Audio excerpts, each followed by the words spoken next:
شاہپور چاکر پاکستان کے صوبہ سندھ میں واقع ایک چھوٹا شہر ہے۔ یہ اپنی تاریخی اہمیت کے لیے جانا جاتا ہے کیونکہ یہ 1832 میں مغل سلطنت اور تالپور خاندان کے درمیان ایک بڑی جنگ کا مقام تھا۔ اس قصبے میں کئی تاریخی مقامات بھی ہیں جن میں تالپور حکمرانوں کے مقبرے اور ایک قلعہ بھی شامل ہے جو ان کے دور حکومت میں بنایا گیا تھا۔ مزید برآں شاہپور چاکر اپنے بھرپور ثقافتی ورثے اور روایتی دستکاری جیسے مٹی کے برتن، لکڑی کے نقش و نگار اور ٹیکسٹائل کے لیے بھی جانا جاتا ہے۔ شاہپور چاکر پاکستان کے صوبہ سندھ میں واقع ایک چھوٹا شہر ہے۔ یہ قصبہ اپنی بھرپور تاریخ اور ثقافتی ورثے کے لیے جانا جاتا ہے۔ شاہپور چاکر کی تاریخ وادی سندھ کی تہذیب سے ملتی ہے کیونکہ یہ علاقہ قدیم وادی سندھ کا ایک حصہ تھا۔ اس وقت اس شہر پر مغلوں اور انگریزوں سمیت مختلف خاندانوں کی حکومت تھی۔ مغل دور میں شاہپور چاکر اپنی زرعی دولت اور تجارت کے لیے جانا جاتا تھا۔ یہ شہر اپنے ہنرمند کاریگروں کے لیے بھی جانا جاتا تھا جو خوبصورت کپڑے، مٹی کے برتن اور زیورات تیار کرتے تھے۔ انگریز دور میں شاہپور چاکر کپاس اور گنے کی پیداوار کا ایک اہم مرکز بن گیا۔ یہ قصبہ اپنے ریلوے اسٹیشن کے لیے بھی جانا جاتا تھا جو سامان اور لوگوں کو ملک کے دوسرے حصوں تک پہنچانے کے لیے استعمال ہوتا تھا۔ آج شاہپور چاکر ایک اہم زرعی مرکز کے طور پر جاری ہے۔ اس علاقے میں گنے اور کپاس کی اگائی جانے والی اہم فصلیں ہیں۔ یہ قصبہ کئی تاریخی مقامات کا گھر بھی ہے جن میں وادی سندھ کے قدیم کھنڈرات، شاہپور چاکر قلعہ اور شاہپور چاکر ریلوے اسٹیشن شامل ہے۔ متعدد چیلنجوں کا سامنا کرنے کے باوجود شاہپور چاکر پاکستان کے ثقافتی ورثے کا ایک اہم حصہ ہے اور سندھ کے لوگوں کے لیے فخر کا باعث ہے۔ شاہپور چاکر پاکستان کے صوبہ سندھ میں واقع ایک چھوٹا شہر ہے۔ یہ دریائے سندھ کے کنارے واقع ہے اور اپنے بھرپور ثقافتی ورثے اور تاریخی اہمیت کے لیے جانا جاتا ہے۔ شاہپور چاکر کی تاریخ وادی سندھ کی تہذیب سے ملتی ہے۔ خیال کیا جاتا ہے کہ یہ قصبہ قدیم زمانے میں تجارت کا ایک بڑا مرکز تھا۔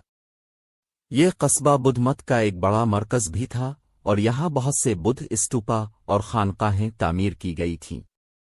مغل دور میں شاہپور چاکر زراعت اور دستکاری کا ایک اہم مرکز تھا۔ یہ قصبہ کپاس اور ریشم کی پیداوار کے لیے جانا جاتا تھا اور اس کے بنکر عمدہ کپڑے بنانے میں اپنی مہارت کے لیے مشہور تھے۔ 18ویں صدی میں شاہپور چاکر تالپور خاندان کی حکمرانی کے تحت آیا، ایک مقامی خاندان جو سندھ پر حکومت کرتا تھا۔ تالپور فنون اور ثقافت کی سرپرستی کے لیے جانے جاتے تھے اور ان کے دور حکومت میں بہت سی خوبصورت عمارتیں اور یادگاریں تعمیر کی گئیں۔ 19ویں صدی میں شاہپور چاکر برطانوی نوآبادیاتی حکومت کے تحت آیا۔ انگریزوں نے اس قصبے میں ایک ریلوے اسٹیشن قائم کیا جس سے اس کی معیشت کو فروغ دینے میں مدد ملی۔ یہ قصبہ تعلیم کا ایک بڑا مرکز بھی بن گیا جہاں بہت سے اسکول اور کالج قائم ہوئے۔ آج شاہپور چاکر ایک چھوٹا سا شہر ہے جو اپنے بھرپور ثقافتی ورثے اور تاریخی اہمیت کے لیے جانا جاتا ہے۔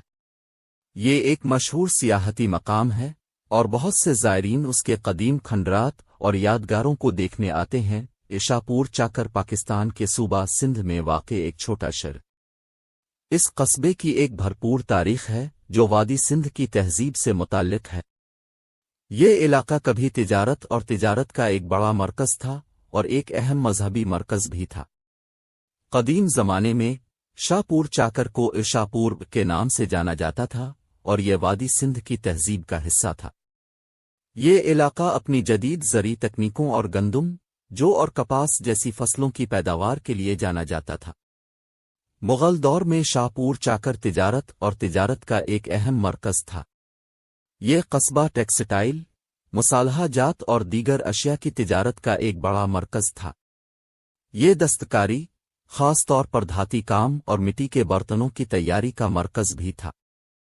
18ویں صدی میں شاہپور چاکر صوفی بزرگ شاہ عنایت کے پیروکاروں کے لیے ایک اہم مذہبی مرکز بن گیا۔ قصبے میں واقع شاہ عنایت کا مزار ہر سال ہزاروں زائرین کو اپنی طرف متوجہ کرتا ہے۔ جدید دور میں شاہپور چاکر زراعت اور تجارت کا ایک اہم مرکز ہے۔ یہ قصبہ اپنے بھرپور ثقافتی ورثے اور روایتی دستکاری کے لیے بھی جانا جاتا ہے۔ مجموعی طور پر شاہ پور چاکر کی ایک بھرپور تاریخ ہے جو متنوع ثقافتی اور اقتصادی اثرات کی عکاسی کرتی ہے جنہوں نے صدیوں کے دوران اس خطے کو تشکیل دیا ہے۔